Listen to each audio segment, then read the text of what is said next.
ऐगिरि नन्दिनि नन्दितमेतिनि विश्वविनोदिनि नन्दनुदे गिरिवरविरुन्दे शिरोदिनि वाजिनि विष्णुविलाजिनि जिष्णुनुते भगवति केजिनि कण्डकुडुम्बिनि पूरिकुडुम्बिनि भूरिकृते जय जय गे महिषासुरमर्दिनि रम्यगवर्धिनि शैलसुते रम्यगवर्धिनि शैलसुते ஓம் நமச்சிவாய. மேன்மைகள் சைவநீதி விளங்குக உலகமெல்லாம். நோயற்ற வாழ்வே குறைவற்ற செல்வம்.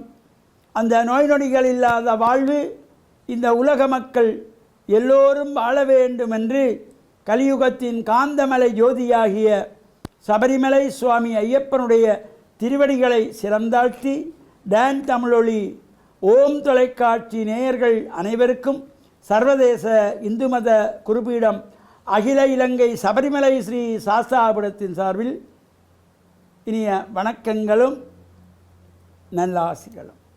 இன்றும் மங்களகரமான விஸ்வாவசு வருஷம் வைகாசி மாதம் 26ஆம் நாள் 9/6/2025 திங்கட்கிழமை. இன்று மலர்ந்திருக்கின்ற இன்றைய பொழுதும் எல்லோருடைய வாழ்விலும் எல்லா விதமான சிறப்புகளும் வெற்றிகளும் கிடைக்க வேண்டும் என்று இறைவனை பிரார்த்தித்து இஷ்ட தெய்வங்கள் குலதெய்வங்களை வழிபாடு செய்து பெற்றோர்கள் பெரியோர்கள் குருவானவர்கள் ஆசிரியர்களையும் வணங்கி அவருடைய அன்பையும் ஆசையும் பெறுகின்ற பொழுதும் எந்த நாளுமே நல்ல நாளாக அமையக்கூடியது.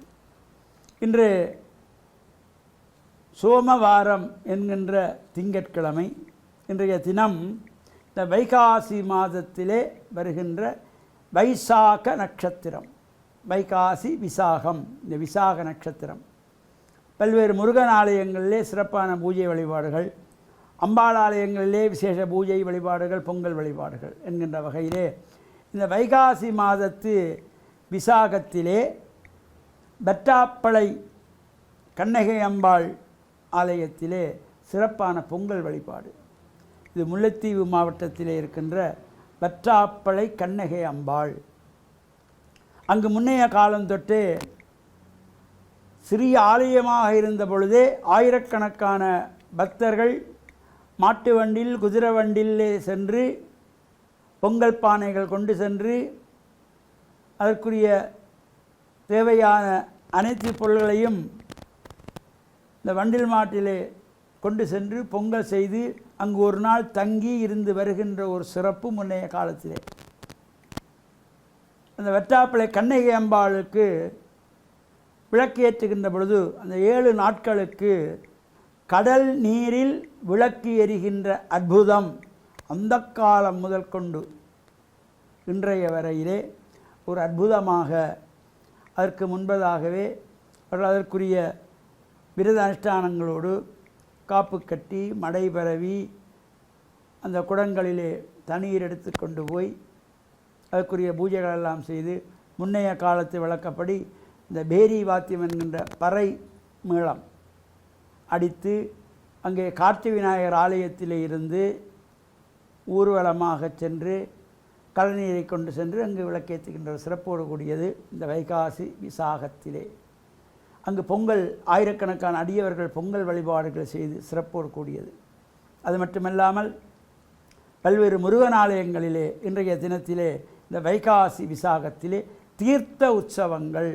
அந்த வகையிலே யாழ்ப்பாணம் சங்கானை இலுப்பைத்தாழ்வு பெல்வில் அருள்மிகு ஸ்ரீ முருகமூர்த்தி தேவஸ்தானத்திலே முருகமூர்த்தி தேவஸ்தான ஆதீன குருமுதல்வர் சிவாகம ஞானி சிவபிரம்மஸ்ரீ சிவா நித்யானந்த சிவாச்சாரிய அவருடைய குருவருள் ஆசியோடு அவருடைய புதல்வர்களில் ஒருவராகிய சிவபிரம்மஸ்ரீ நித்ய ஜகானந்த சிவாச்சாரியார் இந்த உற்சவத்தை எல்லாம் குருவாக இருந்து நடத்தி வைக்க நித்ய சிவதாண்டவ சிவாச்சாரியருடைய ஒழுங்கமைப்பிலே இந்த உற்சவங்கள் நடைபெற்று இன்று தீர்த்த உற்சவம். அதேபோல் மத்திய மாகாணம் கண்டி வத்துகாமம் ஸ்ரீ முத்துமாரி அம்பாள் தேவஸ்தானத்திலே இன்றைய தினம் இந்த வைகாசி விசாகத்திலே பஞ்சரத பவனி 5 சுவாமிகள் 5 ரதங்களிலே தேர்களிலே ஆரோகணித்து நகர்வலம் வருகின்ற சிறப்போடு கூடியதாக இந்த தேர் உற்சவம் வெகு விமர்சையாக நடைபெறக்கூடியது.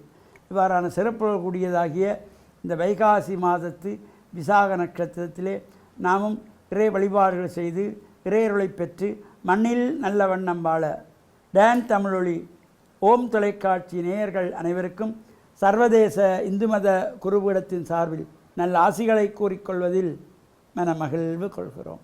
சர்வே ஜனாக சுகினோ பவந்து சமஸ்த சன் மங்களானி சந்து சுபம்.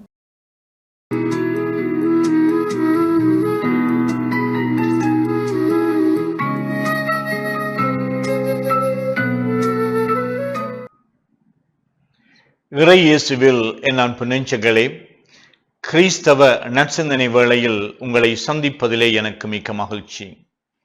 ஆண்டவர் இயேசுவின் அன்பும் அருளும் உங்கள் அனைவரோடும் இருப்பதாக. கிறிஸ்துவனுடைய பணிகளில் ஒரு மிகவும் முக்கியமான பணியாக பேய் ஊட்டுதல் இருந்தது. பலரும் தங்களுடைய துன்ப வேளைகளிலே அல்லது தீராத நோய்களிலே அல்லது புரிந்து கொள்ள முடியாத சந்தர்ப்பங்களிலே அவர்கள் தோல்விக்கு மேல் தோல்வியை காணுகின்ற பொழுது இது பேயினுடைய சூழ்ச்சி, இது பேயினுடைய செயல் என்று சொல்லி அவர்கள் மனம் நொந்து கொள்ளுகின்றார்கள், பயப்படுகின்றார்கள்.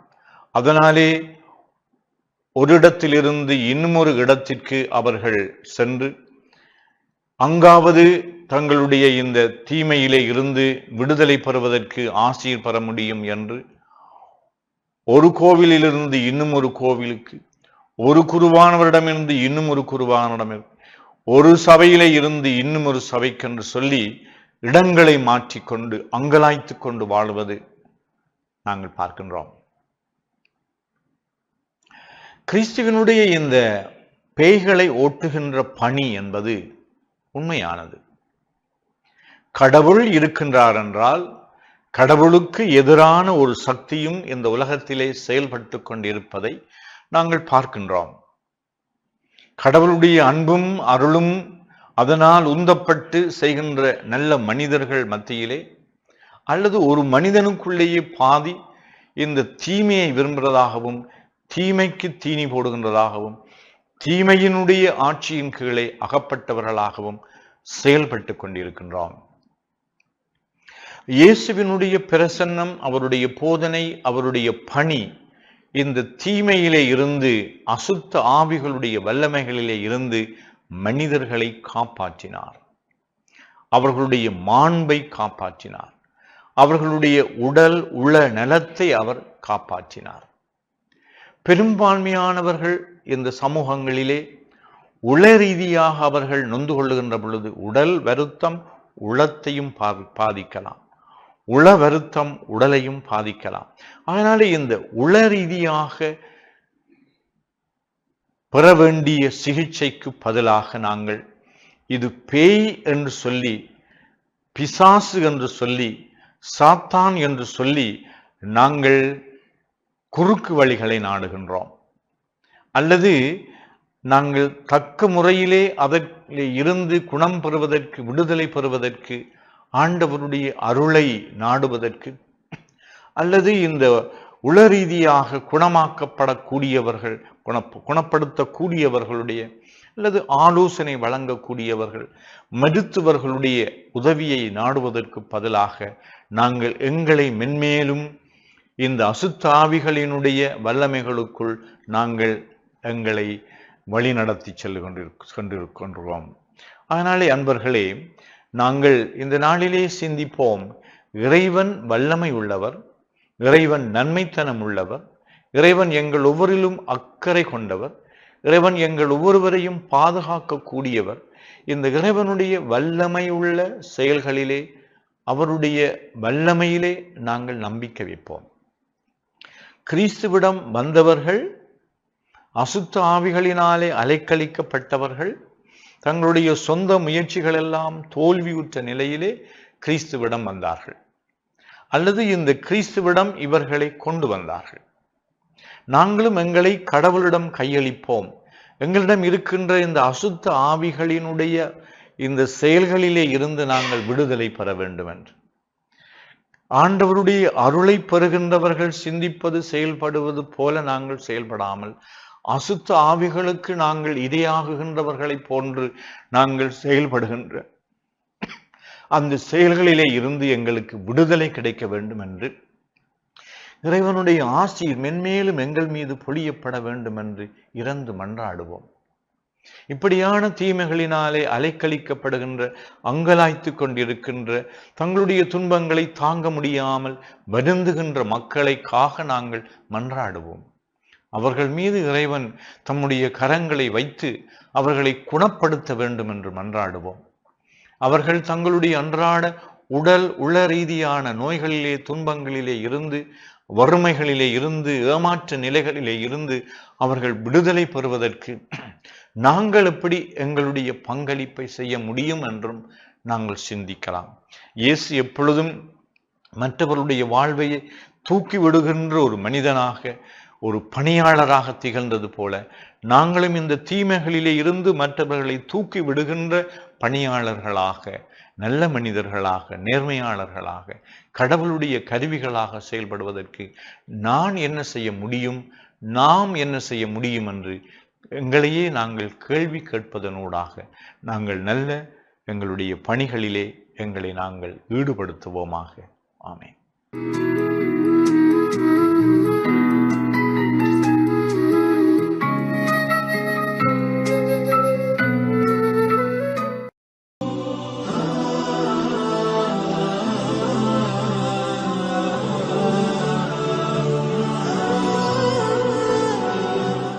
அஸ்ஸலாமு அலைக்கும் வரஹ்மத்துல்லாஹி வபரகாத்துஹு. அன்பின் இஸ்லாமிய உறவுகளே, ஈமானிய சகோதரர்களே, இந்த அல்குர்ஆனில் இருக்கக்கூடிய விஞ்ஞான உண்மைகளில் ஒன்றான மிக முக்கியமான ஒரு செய்தி, அமெரிக்காவில் இருக்கக்கூடிய ஒரு நாசா விஞ்ஞான ஆய்வுக்கூடம் விண்வெளிக்கு 2010ஆம் ஆண்டு ஒரு விண்கலத்தை அனுப்புகின்றார்கள். அந்த அந்த அணியிலே இந்தியாவைச் சேர்ந்த கல்பனா சவுலா என்று சொல்லக்கூடிய ஒரு பெண்மணியும் அந்த குழுவிலே இணைந்து அந்த விண்கலத்திலே செல்கின்றாள். இந்த நேரம் இந்த நாசா விஞ்ஞான ஆய்வுக்கூடம் அந்த விண்கலம் எப்பொழுதோ அந்த விண்ணை அடையும், அந்த விண்ணை அடைந்து எந்த நிமிடம், எந்த செகண்ட் அந்த விண்கலம் அந்த இடத்திலே இறங்கும், அதை போன்று அந்த இடத்திலிருந்து எப்பொழுதோ மீண்டும் புறப்படும், அதை போன்று இந்த நாட்டை, அந்த அமெரிக்கா அந்த விண்கல ஆய்வுக்கூடத்தை எந்த நேரத்திலே அடையும் என்று எல்லா நேரங்களையும் அவர்கள் குறிப்பிட்டிருந்தார்கள். எந்த நிமிடம், எந்த செகண்டிலே அந்த விண்கலம் புறப்படும், அந்த இடத்தை எந்த நேரத்திலே அடையும், அதை போன்று அந்த இறங்கி வெளிப்படக்கூடிய எந்த நிமிடம், எந்த செகண்ட் அனைத்தையுமே குறிப்பிட்டிருந்தார்கள். அதே போன்று அந்த செயல் அனைத்தும் நடைபெறுகின்றது. இந்த நேரம் அந்த விண்வெளிக்கு சென்று அவர்கள் எல்லா ஆய்வையும் முடித்துவிட்டு அவர்கள் வெளியேறக்கூடிய நேரம் நெருங்கி கொண்டிருந்தது. அனைவரும் தயாராகி நாட்டை நோக்கி, அந்த அமெரிக்கா நாட்டை நோக்கி இறங்கி கொண்டிருக்கக்கூடிய நேரம் எல்லா மக்களும், உலகமே வியப்பாக பார்த்து கொண்டிருந்தது. அந்த விண்கலம் மீண்டும் திரும்பி வருவதை எல்லா மீடியாக்களும் ஒளிபரப்பி கொண்டிருந்தது. ஆனால் அன்பான உறவுகளே, அல்லாஹ் ரப்புல் ஆலமீன் அல் குர்ஆனிலே ஒரு வசனம் சொல்கின்றான், ஒமா தத்ரி நஃப்சுன் பி ஐயி அர்லின் தமூத். ஒரு ஆத்மா இருக்கின்றதே, அவர் முஸ்லீமாக இருக்கலாம், காஃபிராக இருக்கலாம், இந்த உலகத்திலே இருக்கக்கூடிய எந்த மனிதனும் எந்த இடத்திலே மரணிப்பான் என்று யாருக்குமே சொல்ல முடியாது. இந்த வசனம் இருக்கின்றது. இந்த வசனத்திலே மிகப்பெரிய ஒரு தாத்பரியம் இருக்கின்றது. இந்த நேரம் அந்த விண்வெளிக்கு சென்ற அந்த குழு, அந்த கல்பனா சவுலா என்று சொல்லக்கூடிய இந்திய பெண்மணி உட்பட அனைவரும் அப்படியே வந்து கொண்டிருக்கின்றார்கள். அந்த விண்கலம் வரக்கூடிய அந்த வேகத்தை எல்லா மீடியாக்களும் பார்த்து கொண்டிருந்தது.